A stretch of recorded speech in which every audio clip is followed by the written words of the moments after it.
అయితే నగిరిలో మీ ఇంటిని ప్రచారం ఏ విధంగా కొనసాగుతుంది, నాన్నగారి చరిత్ర ఏ విధంగా ఉపయోగపడుతుంది? మీరు ఎమ్మెల్యే కాకపోయినా నియోజకవర్గ సమస్యలను ఎండగొట్టే ప్రయత్నం చేస్తారు. మరోసారి 24లో ఈ ఎన్నికల్లో రోజా ప్రతినిధిగా ఉన్నారు. మీరు ప్రత్యర్థి అంటున్నారో నాకు తెలియదు, బాగుంటుందా లేకపోతే, ఎందుకంటే జగన్మోహన్ లిస్టు రోజుకొక అంటే ఎవరిని ఎక్కడ పెడతాడో, ఈమె శ్రీకాకుళం పంపిస్తాడో లేకపోతే ఆఫ్ఘనిస్తాన్ పంపిస్తాడో, ఎందుకంటే ఈమె అక్కడ ఉండాల్సిన ఆమె ఆఫ్రికా పంపిస్తాడో, ఆడ ఉండాల్సిన ఆమె అంటే ట్రాన్స్ఫర్ టు ఆఫ్రికా ఆడు చెప్తాడేమో. ఎందుకంటే ఈయన ఫండ్స్ అన్నీ కూడా చాలా ఆఫ్రికాలో పెట్టినంటాడు. నా లోకల్లోడికి చెప్పి మా ఈవిడి గారికి ఏదన్నా ఒక ఆడు ఎమ్మెల్యే అంటారు ఎంపీ అంటారు తెలియదు, కానీ ఈవిడి గారు కొట్టి ఎవరు నేను చెప్పిన ఆశ్చర్యపోను నేను. ఇక మా ఫాదర్ విషయానికి వస్తారా, ఇవాళ నేను చాలా ఘంటాపథంగా చాలా కాన్ఫిడెంట్గా చాలా గర్వంగా చెప్పగలను, ముద్దు కృష్ణనాయుడు గారు చాలా మంచి మనిషి అనేది మీరు ఏ నోట్ అయినా కూడా ఖచ్చితంగా అదే భావన వ్యక్తం చేస్తారు. నాకు తెలిసి ఈయన నాకు అన్యాయం చేశాడనో, లేకపోతే ఈయన మోసం చేశాడనో, లేకపోతే డబ్బులు తీసుకున్నాడనో, లేకపోతే ఇంకోటి చేశాడని చెప్పే మాట నాకు తెలిసి అయితే ఒక్క నోట్ నుంచి కూడా రాదు.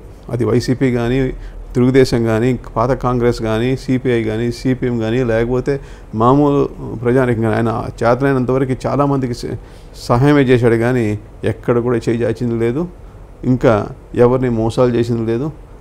ఆయన రాజకీయం అనేది ఒక ప్రజాసేవ కింద వాడుకున్నాడు, కానీ ఎప్పుడు సంపాదన కోసం వాడినేవాళ్ళ.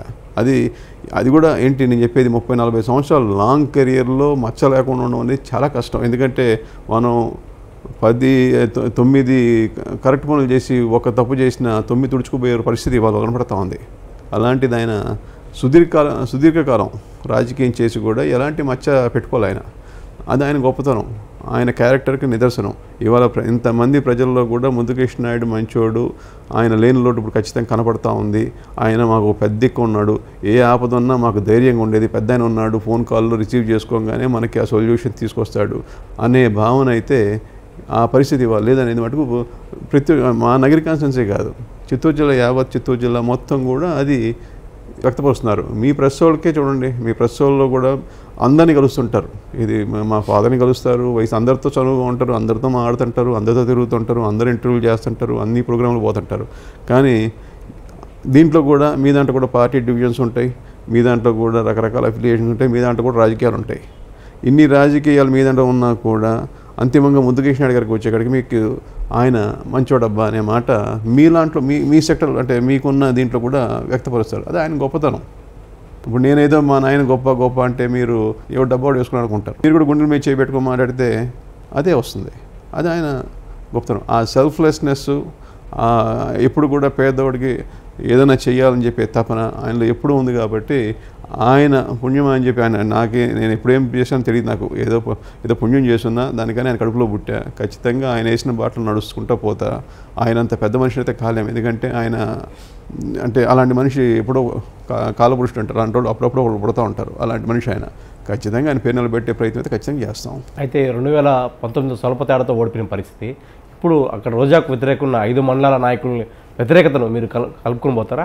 2 లక్షల మంది అంటే దరిదాపులో 2 లక్షల మందిలో నాకు తెలిసి 1,50,000 మంది ఓటర్స్ వ్యతిరేకంగా ఉన్నారు ఆమెకి కానీ వైసీపీ ప్రభుత్వానికి కానీ. 5 మందే కాదు, ఎప్పుడు వస్తే వీళ్ళు రోడ్డు మీద ఎప్పుడు వస్తారా, ఎప్పుడు తరుగుందో అన్న భావన అయితే ఖచ్చితంగా ప్రజల్లో వ్యక్తపరుస్తున్నారు. పార్టీలకు అతీతంగా ఈసారి ఈ వైసీపీ ప్రభుత్వాన్ని తరిమి కొట్టాలా, వీళ్ళుంటే రాష్ట్రం చెడిపోతుంది, ఇప్పటికే పాతాళలోకానికి తరిమి తొక్కేశారు, అప్పులు పాలు చేశారు, మనకు భవిష్యత్తు లేకుండా చేశారు, లా అండ్ ఆర్డర్ ఇష్యూస్ ఉన్నాయి, ఇంక తిరగడానికి కూడా ఇబ్బంది పడతాం అనేది మనసుల్లోకి వెళ్ళిపోయింది. దానికని ఆ కాన్ఫిడెన్స్ అని చెప్తున్నా. ఇదే ఒక నగరి కాన్స్టిట్యున్సీకి ఎక్స్క్లూజివ్గా మా దాంట్లోనే జరుగుతుందనేం కాదు. ఏ కాన్స్టిట్యున్సీ పోతే ఆ కాన్స్టిట్యున్సీలో గజదంగా ఉన్నారు ఇవాళ.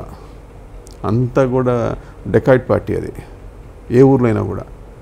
ఈ డెకాయిడ్ పార్టీని తరిమి కొడదాం, ఖచ్చితంగా ఏదో విధంగా వీళ్ళని ఉద్దించుకుందాం, ఎప్పుడు వస్తే ఎలక్షన్లు ఇవాళ పెడితే బాగుండం, వీళ్ళని ఎంత తొందరగా పంపిస్తే మనం అంత సేఫ్గా ఉంటాం అనేది యావత్ రాష్ట్రం అంతా కూడా వ్యక్తపరుస్తున్నారు. ఎందుకంటే అప్పుడప్పుడు మనం పోతూ ఉన్నప్పుడు అడుగుతా, ఏంటి మీ ఊర్లో పరిస్థితి ఎట్లా ఉంది, ఏంది కథ అని. అంటే నేను చెప్పే తెలుగుదేశం వాళ్ళని కాదు, మామూలు వాళ్ళని అడిగినా కూడా 10 మంది అడిగితే ఇంతకుముందు ఏంటంటే ఒక 5-6 మంది ఒక సైడ్ ఉంటారు, ఇంకొక మిగతా బ్యాలెన్స్ ఇంకో సైడ్ ఉంటారు. రాజకీయం అన్నాక రూలింగ్ పార్టీ అపోజిషన్ అనేది సర్వసాధారణం.